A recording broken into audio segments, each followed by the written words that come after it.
नमस्कार दोस्तों। आज सब जगह चर्चा हो रही है कि अरविंद केजरीवाल अपना चुनाव हार गए हैं। आम आदमी पार्टी 22 सीटों पर सिमट गई है। पर मुझे लगता है चर्चा का विषय ये नहीं है। ये चोरूचक्का, जालसाज, डकैत और फरेबी व्यक्ति दिल्ली की राजनीति में आया कैसे? ये यूं ही नहीं आ गया है। इस व्यक्ति को प्लांट किया गया है भारत के अंदर।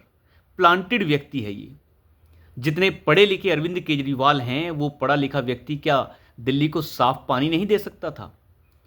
वो क्या दिल्ली को अच्छी शिक्षा नहीं दे सकता था? वो सब कुछ दे सकता था। वो दिल्ली की अच्छी सड़कें भी बना सकता था, दिल्ली को प्रदूषण मुक्त भी कर सकता था, लेकिन उसने ऐसा कुछ नहीं किया। उस व्यक्ति ने आते ही पानी फ्री और बिजली फ्री कर दी, और इसके पीछे मंशा केवल एक थी कि सिस्टम को बर्बाद कर दो, दिल्ली को बर्बाद कर दो। और कम से कम 20-25 साल तो वो फ्री बिजली और फ्री पानी के नाम पर जीत ही जाएगा। वो यमुना साफ भी कर सकता था, वो सब कुछ कर सकता था, वो पढ़ा लिखा व्यक्ति था, लेकिन उसने ऐसा कभी कुछ नहीं किया। शीला दीक्षित के समय भी दिल्ली रहती थी। उस समय साफ पानी मिल जाया करता था, सड़कें बेहतर हुआ करती थी, मेट्रो स्टेशन बेहतर हुआ करते थे, सब कुछ बेहतर था। लेकिन केजरीवाल के आने के बाद ये सब कुछ खराब हो गया। ऐसा नहीं है कि इसने ये खराब जो है अच्छे नेता या बुरे नेता के होने के कारण किया। ये नेता है ही नहीं, ये एक प्लांटेड व्यक्ति है जिसने अन्ना हजारे के आंदोलन को हाईजैक करके दिल्ली की राजनीति के अंदर अपना कदम रखा। और मुझे तो लगता है ये प्लांटेड व्यक्ति कोई आम प्लांटेड व्यक्ति नहीं, ये वही उसी टूलकिट और जॉर्ज सोरोस की गैंग का हिस्सा है। ऐसे इसे मार्क्सेसे अवार्ड नहीं मिल गया, तो ये कोई आम व्यक्ति नहीं है। एक ऐसा व्यक्ति है जिसने एक ऐसी गैंग इकट्ठा की और गैंग के जरिए दिल्ली का जो कोष है उसमें से पैसा ऐंठने की कोशिश की, ताकि अपनी पार्टी को और बड़ा किया जा सके। यह व्यक्ति जानबूझकर इस देश की सारी बॉर्डर स्टेट्स के ऊपर कब्जा चाहता था। कहीं और तो सफल नहीं हो पाया। गुजरात में बहुत मेहनत की इसने, असम के ऊपर बहुत मेहनत की, गोवा के ऊपर बहुत मेहनत की, हिमाचल प्रदेश के ऊपर बहुत मेहनत की, उत्तराखंड के ऊपर बहुत मेहनत की, लेकिन पंजाब में ये कामयाब हो गया, जहां पर एक पॉलिटिकल वॉइड क्रिएट हो रखा था। और आपने देखा कि इसके पंजाब में सत्ता में आने के बाद जगह जगह के ऊपर खालिस्तानी जो दरिंदे हैं वो देखने को मिले।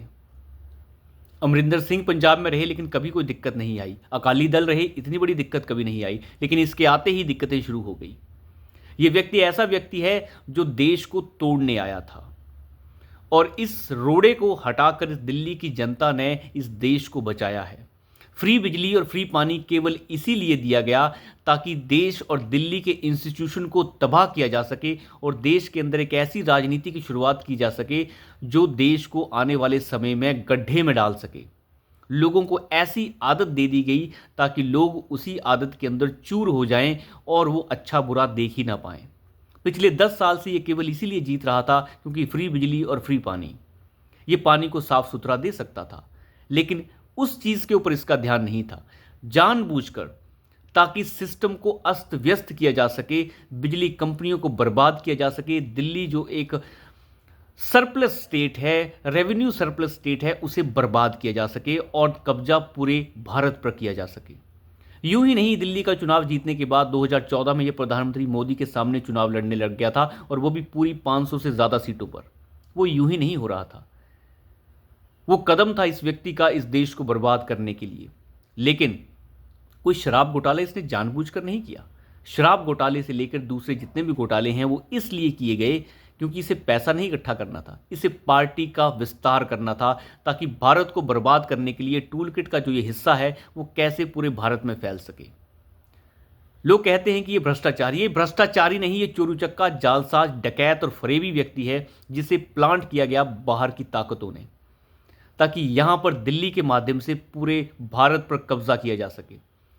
अगर 4 स्टेट्स के ऊपर भी इस तरीके के लोग कब्जा कर लेते हैं और कहते हैं हम फ्री बिजली और फ्री पानी देंगे और 20 साल तक सत्ता में रह लेते हैं, तो समझिए वो स्टेट्स दिवालिया हो जाएंगी, वो स्टेट्स कभी आगे पनपने लायक ही नहीं बचेंगी, और वहाँ की जनता जो है वो अपाहिज हो जाएगी। यही खेल दिल्ली के अंदर खेलने की कोशिश की गई, और पिछले 10 साल से यही खेल हो रहा था।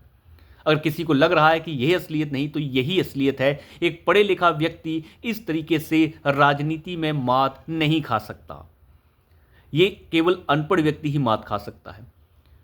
एक ऐसा पढ़ा लिखा व्यक्ति जो आईआईटीएन हो, वो आईआईटीएन व्यक्ति राजनीति में मात खा जाए, साफ पानी देने में मात खा जाए, अच्छी सड़कें देने में मात खा जाए, अच्छा स्वास्थ्य देने में मात खा जाए, अच्छी शिक्षा देने में मात खा जाए, ये हो ही नहीं सकता। उसने न स्कूल बेहतर किए, न स्वास्थ्य बेहतर किया, उसने न सड़कें बेहतर की, न दिल्ली का पर्यावरण बेहतर किया, न दिल्ली को साफ पानी दिया, न दिल्ली को बेहतरीन बिजली दी। वही फ्री बिजली, फ्री पानी, फ्री शिक्षा और फ्री स्वास्थ्य, ऐसे जुमले ही चलाता रहा ये, और उनका इतना प्रचार करता रहा और अंदर से दिल्ली को खोखला करता रहा।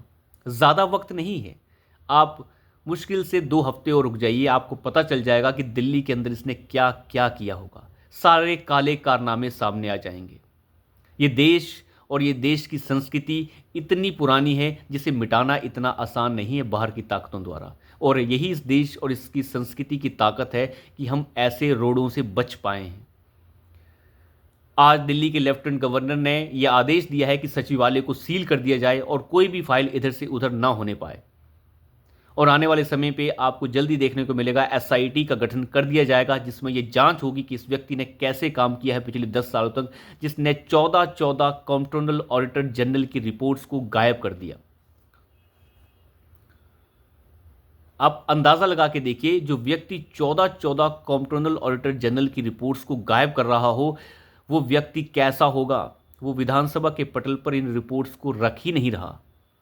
तो ऐसे व्यक्ति से दिल्ली ने आज छूट पाई है, और बहुत बड़ा रोड़ा दिल्ली के विकास और भारत को बर्बाद होने की कगार पर पहुंचाने वाला जो रोड़ा है, वो आज दिल्ली से हट गया है। इस व्यक्ति की सादगी पर मत जाइए, ये बहुत जालसाज और फरेबी व्यक्ति है। ऐसे राजनेता भारत के अंदर आज तक कभी नहीं हुए हैं। चाहे आप लालू यादव जी को ले लीजिए, चाहे जयललिता जी को ले लीजिए, चाहे हेमंत सोरेन को ले लीजिए, या कोई भी और जो चोर जो जालसाज यहाँ पर रहे हैं, लेकिन उन्होंने कभी देश विरोधी काम नहीं किए। ये व्यक्ति देश विरोधी है और इसका पता बहुत जल्द लग जाएगा। तो अभी के लिए इतना ही। धन्यवाद।